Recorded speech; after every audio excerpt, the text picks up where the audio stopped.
75 years old, and I need to tell you about the 3 years I completely wasted in retirement. 3 years of sitting in my recliner, flipping channels and slowly dying inside while everyone told me how lucky I was. I thought retirement was supposed to be the best part of my life. The reward for 42 years of hard work. Time to finally do all the things I'd put off while I was busy earning a living.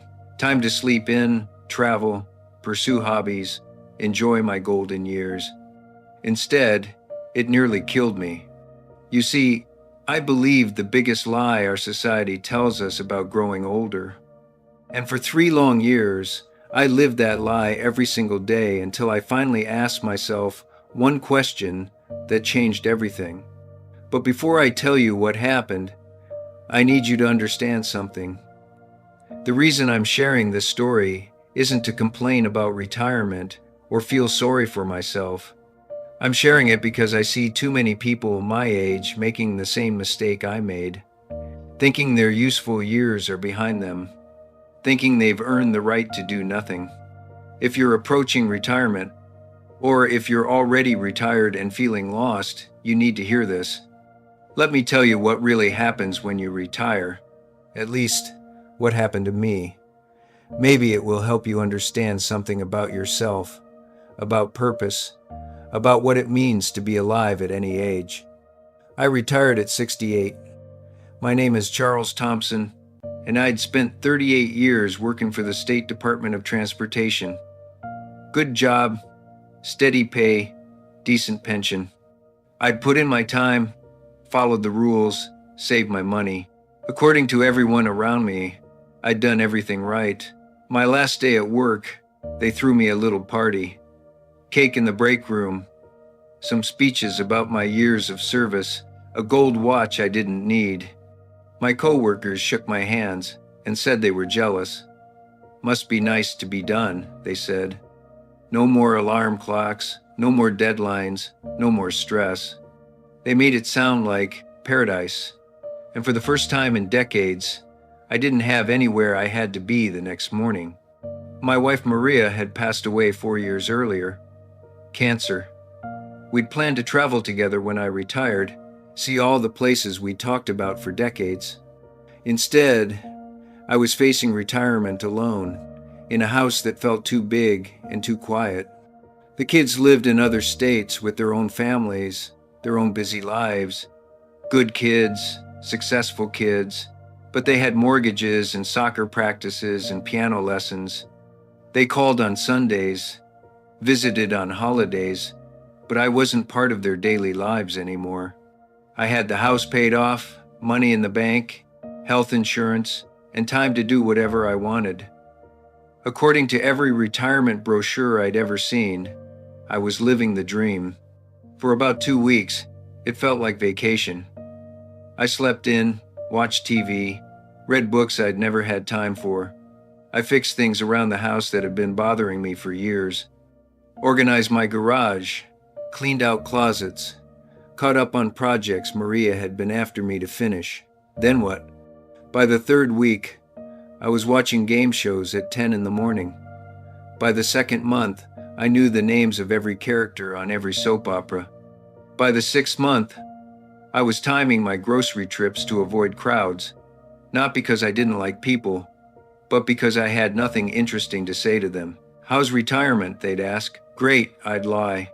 Keeping busy. But I wasn't keeping busy. I was keeping occupied. There's a big difference. The first year wasn't terrible. I told myself I was adjusting, decompressing from 4 decades of structured work life, learning how to relax. Everyone said it was normal to feel a little lost at first.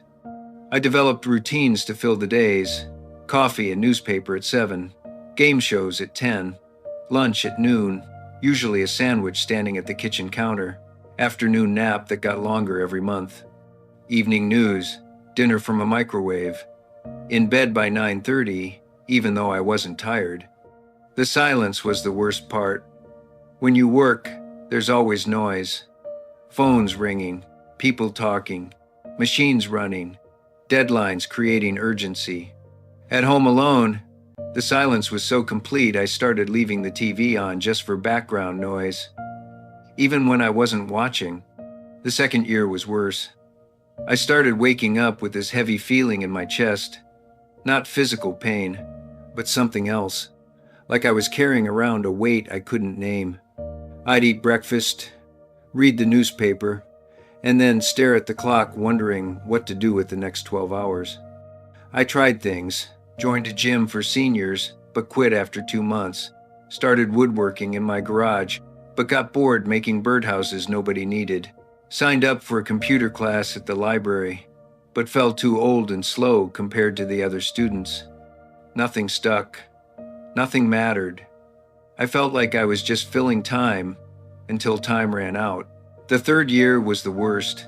I started thinking about Maria constantly, not the good memories, but the regrets. How I'd worked so many late hours, missing dinners and school plays and quiet evenings together. How I'd always said we'd travel more after I retire, but she died before we got the chance. I'd sit in my recliner and think about all the things I'd put off for someday. All the places I'd wanted to see, the hobbies I'd wanted to try, the conversations I'd wanted to have. But now, with all the time in the world, I didn't want to do any of it alone. I'd sit in my recliner and think about all the things I'd put off for someday. All the places I'd wanted to see, the hobbies I'd wanted to try, the conversations I'd wanted to have. But now, with all the time in the world, I didn't want to do any of it alone. That's when the dark thoughts started. Not suicide, exactly, but wondering what the point was. I'd lived my life, done my job, raised my kids. What was left? Just sitting around waiting to die? Getting older and weaker and more irrelevant every year? I started thinking I'd made a mistake retiring, that I should have worked until I dropped dead at my desk. At least then I would have had a purpose, a place to be, people who needed me to show up every day. Everything changed on a Tuesday in November of my third year of retirement. I was sitting in my usual spot, remote in hand, when I saw a news story about a literacy program at the local elementary school. They were asking for volunteers to help kids who were struggling with reading. For some reason, that story stuck with me. I kept thinking about it all day. I'd always been good with kids. Maria used to say I should have been a teacher instead of working for the state. But I'd chosen security over passion, steady pay over following my heart. That night, lying in bed, I asked myself the question that changed everything. What if retirement isn't about stopping? What if it's about starting?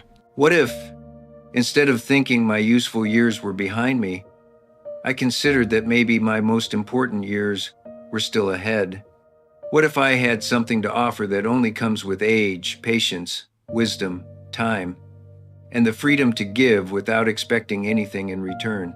The next morning, I called the school. The principal, Mrs. Thompson, was surprised but delighted.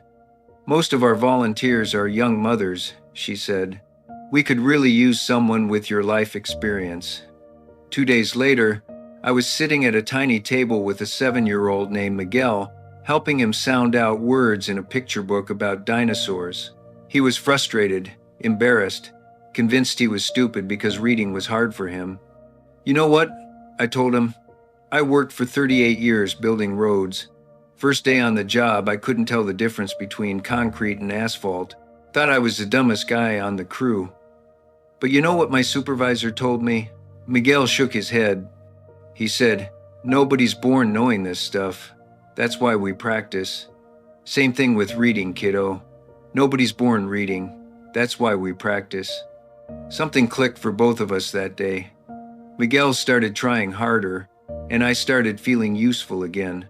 Within a month, I was volunteering 3 days a week, reading with kids, helping with math, just being a calm, patient presence in their chaotic lives.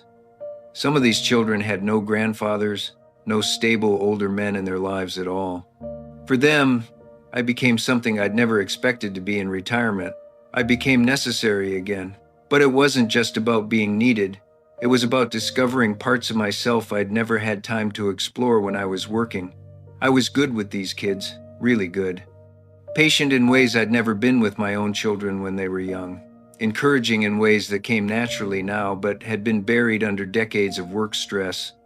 There was Sarah, a 9-year-old who refused to try math problems because she was convinced she was stupid at numbers. I spent weeks just sitting with her, breaking down problems into tiny steps, celebrating every small victory. The day she solved a multiplication problem on her own and looked up at me with pure joy, that's a moment you can't put a price on. There was Marcus, a 3rd grader whose father was deployed overseas. He was angry, disruptive, couldn't sit still. But when we found books about airplanes and helicopters, something changed. We'd read together about different aircraft, and I'd tell him stories about the construction equipment I'd worked with. He started staying after his tutoring sessions just to talk. 6 months later, Mrs. Thompson asked if I'd be interested in starting an after-school tutoring program. "You have a gift with these children," she said. "They trust you in a way they don't trust younger volunteers." That's when I understood something important. These kids weren't just learning from me, they were teaching me. Teaching me that my years of experience, my patience earned through decades of problem solving, my calm presence, these weren't retirement pastimes. These were superpowers. A year after that, I was training other senior volunteers. 2 years later, I was speaking at conferences about intergenerational learning. Schools from 3 counties started calling, asking if we could replicate our program in their districts. I'm 75 now, and I'm busier than I was when I had a full-time job. But it's a different kind of busy. It's purposeful busy. Every Tuesday and Thursday, I have somewhere important to be. Kids who look forward to seeing me. Parents who thank me for helping their children believe in themselves. Last month, Miguel, remember the little boy who couldn't read? Graduated from high school. He's starting college in the fall. He wants to be an engineer. When he walked across that graduation stage, he looked into the audience and waved at me. Sarah, the girl who was stupid at numbers, is now in advanced calculus and wants to be an architect. Marcus, whose father was deployed, is captain of his middle school debate team and writes me letters about the books he's reading. That moment at graduation was worth more than 42 years of pension checks. Those letters are worth more than any gold watch. Here's what took me 71 years to understand. Retirement doesn't have to be about stopping. It can be about starting. It can be about finally having the time and freedom to do the work that actually matters, instead of just the work that pays the bills. When you're young, you work because you have to. When you're middle-aged, you work because your family depends on you. But when you're older, you get to work because you want to, because you choose to, because you have something valuable to give. I see too many people my age who think their lives are over because they're not working anymore. They sit around complaining about their health, their kids who don't call enough, their memories that aren't as sharp as they used to be. They've bought into the lie that aging means becoming irrelevant. But that's not true. What's irrelevant is the part of your life where you work just to survive. What's relevant is the part where you get to work to make a difference. You have something young people don't have: perspective. You've lived through enough to know what matters and what doesn't. You've made enough mistakes to help others avoid them. You've survived enough challenges to know that most problems aren't as scary as they seem. You have patience that can only come from experience and time that you can finally control. That's not nothing. That's everything. The question isn't, what am I going to do with all this time? The question is, what am I going to do with all this freedom? If you're approaching retirement, or if you're already retired and feeling lost, let me ask you the question that saved my life. What if this isn't the end? What if it's just the beginning? What if the best part of your life, the part where you finally get to be exactly who you're meant to be, is still ahead of you? Don't waste your retirement sitting around waiting to die. Don't spend your golden years mourning your working years. Those years were practice. These years are performance. Find something that matters to you, something bigger than yourself, something that uses the wisdom you've earned and the time you've been given. It doesn't have to be teaching kids. It could be mentoring young professionals, helping at a food bank, caring for animals at a shelter, preserving local history. Whatever calls to your heart, just don't sit still. Don't accept that your useful days are behind you. Don't buy the lie that retirement is about stopping. Retirement is about starting. Finally starting the life you've always been preparing for. My name is Charles Thompson. I'm 75 years old, and retirement almost killed me until I asked myself one simple question. What if this isn't the end?